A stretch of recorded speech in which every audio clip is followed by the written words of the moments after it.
আসসালামু আলাইকুম। আশা করি সবাই অনেক ভালো আছেন। আজকে আমরা জানার চেষ্টা করব পররাষ্ট্রনীতির অভ্যন্তরীণ উপাদানগুলো কী।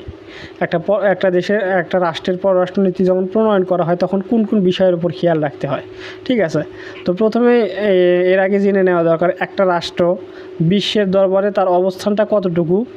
এটা কিন্তু হচ্ছে কি নির্ভর করে হচ্ছে ওই রাষ্ট্রটা পররাষ্ট্রনীতি প্রণয়নে কতটা দক্ষ এবং সুদূর প্রসারী এটার উপর কিন্তু নির্ভর করে। তো পররাষ্ট্রনীতির পররাষ্ট্রনীতি প্রণয়নের কয়েকটা উপাদান আছে অভ্যন্তরীণ। এই উপাদানগুলোর মধ্যে প্রথমে যেটাকে ধরা হয় সেটা হচ্ছে ভৌগোলিক অবস্থান, জিওগ্রাফিক্যাল লোকেশন। তো একটা রাষ্ট্রের ভৌগোলিক অবস্থানটা কেমন এটার উপর ভিত্তি করে কিন্তু পররাষ্ট্রনীতি প্রণয়ন করা হয় প্রথম নম্বরে। তো যেমন দেখেন বাংলাদেশের তিন পাশে হচ্ছে ইন্ডিয়া বা ভারত এবং দক্ষিণ পাশে কিন্তু হচ্ছে বঙ্গোপসাগর। তো বাংলাদেশের কিন্তু পররাষ্ট্রনীতিটা যেভাবে প্রণয়ন করা হয়, অস্ট্রেলিয়াতে কিন্তু সেটাতে কিন্তু পররাষ্ট্রনীতিটা ভিন্ন হবে, কারণ হচ্ছে অস্ট্রেলিয়ার চারপাশে হচ্ছে কি সমুদ্র। ঠিক আছে, আবার সেই ক্ষেত্রে আফগানিস্তানের আবার পররাষ্ট্রনীতিটা ভিন্ন হবে, কারণ আফগানিস্তান হচ্ছে কি চারপাশে হচ্ছে কি ভূখণ্ড দ্বারা বেষ্টিত। ঠিক আছে, তার মানে অস্ট্রেলিয়ার সাথে কিন্তু আফগানিস্তানের পররাষ্ট্রনীতিটা মিলবে না। তো যখন আফগানিস্তান কোনো কিছু হচ্ছে কি আমদানি করবে তার দেশে, তাকে কিন্তু পাকিস্তান কিংবা হচ্ছে ইরানের হচ্ছে সমুদ্র বন্দর ব্যবহার করতে হবে। তার মানে পাকিস্তান বা হচ্ছে ইরানের কথা চিন্তা করে কিন্তু আফগানিস্তানের পররাষ্ট্রনীতিটা প্রণয়ন করতে হবে। এরপর দ্বিতীয় নাম্বার যে উপাদানটা আছে পররাষ্ট্রনীতি প্রণয়নের যে অভ্যন্তরীণ উপাদান আছে, এর মধ্যে দ্বিতীয় নাম্বারটা হচ্ছে রাষ্ট্রের আকার। একটা রাষ্ট্র তার আয়তনের দিক দিয়ে কতটুকু বড় সেটার উপর নির্ভর করে কিন্তু পররাষ্ট্রনীতিটা প্রণয়ন করা হয়। যেমন দেখেন আপনি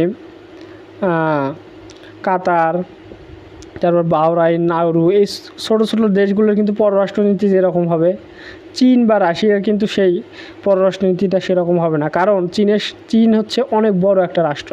তো চীনের সাথে কিন্তু 14টা রাষ্ট্রের বর্ডার আছে। তো সেক্ষেত্রে এই 14টা রাষ্ট্রের কথা বিবেচনা করেই কিন্তু তাকে পররাষ্ট্রনীতিটা প্রণয়ন করতে হবে। সেক্ষেত্রে কাতার, বাহরাইন, নাউরু, এদের পররাষ্ট্রনীতির সাথে কিন্তু চীনের পররাষ্ট্রনীতিটা মিলবে না। আবার রাশিয়ার পররাষ্ট্রনীতি কিন্তু ওই যে নাউরু, তারপর ছোটো ছোটো দেশ কাতার, বাহরাইন, এগুলোর সাথে কিন্তু মিলবে না। তো একটা রাষ্ট্রের পররাষ্ট্রনীতির কি অভ্যন্তরীণ যে উপাদানগুলো আছে তার মধ্যে কিন্তু রাষ্ট্রের আকারও নির্ভর করে।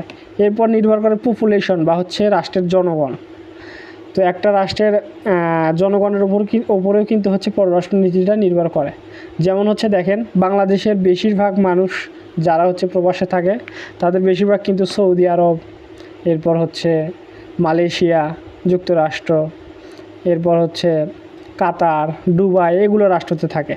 তো দেখেন এইগুলো রাষ্ট্রের কথা বিবেচনা করে বাংলাদেশ যখন তাদের পররাষ্ট্রনীতি প্রণয়ন করবে তখন কিন্তু এই রাষ্ট্রগুলোর কথা চিন্তা করতে হবে, কারণ হিউজ কিন্তু রেমিটেন্স এই দেশগুলো থেকে কিন্তু বাংলাদেশ আয় করতে পারে। তো সেক্ষেত্রে বাংলাদেশের পররাষ্ট্রনীতি কিন্তু যখন প্রণয়ন করবে তখন কিন্তু এই যে দেশগুলোতে শ্রমিকগুলো আছে, রেমিটেন্স যোদ্ধাগুলো আছে, তাদের কথা বিবেচনা করে কিন্তু পররাষ্ট্রনীতিটা প্রণয়ন করবে। এরপর ইন্ডিয়ায় কিন্তু টেকনোলজির দিক দিয়ে অনেকটাই উন্নত। তো সেক্ষেত্রে ইন্ডিয়ার অনেক বড় বড় প্রতিষ্ঠান, যেমন টুইটার, গুগল, IBM, মাইক্রোসফট, এগুলোর কিন্তু সিইও কিন্তু ইন্ডিয়ার।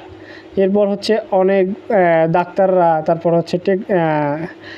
টেক জগতের কিন্তু অনেক মানুষই কিন্তু আমেরিকায় কিন্তু একটা প্রভাব বিস্তার করে, এরপর কানাডায় প্রভাব বিস্তার করে। তো সেক্ষেত্রে ইন্ডিয়া যখন তাদের পররাষ্ট্রনীতিটা প্রণয়ন করবে তখন কিন্তু ওইগুলো দেশের কথা চিন্তা করে কিন্তু পররাষ্ট্রনীতিটা প্রণয়ন করবে।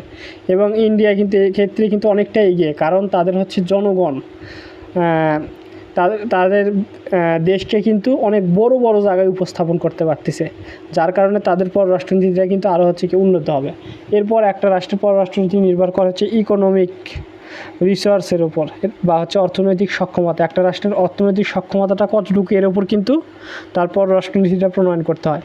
যেমন এই যে রোহিঙ্গা সংকট নিয়ে বাংলাদেশে কিন্তু অনেকটাই ঝামেলা।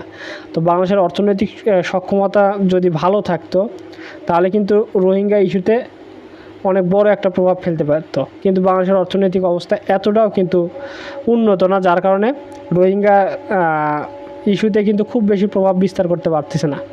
এরপর দেখেন জাপানের কথা যদি বলি, তাহলে জাপান কিন্তু হচ্ছে অর্থনৈতিক দিক দিয়ে দ্বিতীয় বিশ্বযুদ্ধের সময় কিন্তু জাপানে কিন্তু হচ্ছে লিটল বয় এবং ফ্যাটম্যান নামে দুইটা হচ্ছে কি পারমাণবিক বোমা নিক্ষেপের পরে অনেক কিন্তু ক্ষয়ক্ষতি হয়ে গেছে। তো পররাষ্ট্রনীতি প্রণয়ন করে এবং তাদের জ্ঞান বিজ্ঞানে এগিয়ে গিয়ে তারা কিন্তু অর্থনৈতিকভাবে অনেকটাই সচ্ছল, যার কারণে জাপান কিন্তু অর্থনৈতিকভাবে শক্তিশালী হওয়ার কারণে তাদের পররাষ্ট্রনীতিটা কিন্তু উন্নত এবং বিশ্বের দরবারে তারা কিন্তু একটা অবস্থান তৈরি করে নিয়েছে। তো অর্থনৈতিক সক্ষমতার উপরেও কিন্তু একটা রাষ্ট্রের পররাষ্ট্রনীতি প্রণয়নে কিন্তু প্রভাব বিস্তার করে। এরপর হচ্ছে মিলিটারি পাওয়ার যেটাকে বলে, অর্থাৎ সামরিক যে শক্তিমত্তা আছে এর উপর কিন্তু একটা দেশের পররাষ্ট্রনীতি প্রণয়ন করা হয়। দেখেন আমেরিকার কিন্তু অনেক দেশে কিন্তু হচ্ছে তাদের সামরিক ঘাঁটি আছে। তো এই সামরিক ঘাঁটি থাকার কারণে তারা কিন্তু পররাষ্ট্রনীতিতে অনেকটাই কিন্তু লাভবান হতে পারে। এক্ষেত্রে ছোটো ছোটো রাষ্ট্র যেমন বাংলাদেশ আমরা যদি বলি, আমাদের হচ্ছে অন্য দেশে খুব বেশি ঘাঁটি না কিংবা মিলিটারি পাওয়ার অতটাও বেশি না, শক্তিশালী না। এরপর হচ্ছে দেখেন হচ্ছে কাতার, এরপর হচ্ছে নাউরু, সুদান, এদের কিন্তু হচ্ছে খুব বেশি মিলিটারি পাওয়ার নাই আমেরিকার তুলনায়। তাহলে আমেরিকা এই মিলিটারি পাওয়ারের কারণে কিন্তু তাদের পররাষ্ট্রনীতি প্রণয়নে কিন্তু অনেকটাই এগিয়ে থাকতে পারে। এরপর রাশিয়া দেখেন, রাশিয়ার কিন্তু সামরিক শক্তি কিন্তু অনেক বেশি, যার কারণে তাদের পররাষ্ট্রনীতিটা কিন্তু অনেক এগিয়ে থাকে। তো একটা রাষ্ট্রের পররাষ্ট্রনীতির অভ্যন্তরীণ যে উপাদানগুলো সেগুলো কিন্তু আমি আলোচনা করার চেষ্টা করলাম। আবারও যদি একাধারে বলার চেষ্টা করি, প্রথমে হচ্ছে কি ভৌগোলিক অবস্থান, একটা রাষ্ট্রের ভৌগোলিক অবস্থানটা কোথায় সেটার উপর নির্ভর করে কিন্তু পররাষ্ট্রনীতি প্রণয়ন করা হয়। 2 নম্বরে যদি বলতে চাই সেক্ষেত্রে রাষ্ট্রের আকার বা সাইজ অফ দ্য স্টেট, একটা রাষ্ট্রের আকার বা আয়তন কতটুকু এটার উপরে কিন্তু নির্ভর করে তার পররাষ্ট্রনীতি। এরপর হচ্ছে পপুলেশন বা জনগণের উপরেও কিন্তু হচ্ছে নির্ভর করে একটা রাষ্ট্রের পররাষ্ট্রনীতিটা কেমন হবে। এরপর হচ্ছে ইকোনমিক পাওয়ার বা ইকোনমিক রিসোর্সেস বা হচ্ছে অর্থনৈতিক সক্ষমতার উপর নির্ভর করে।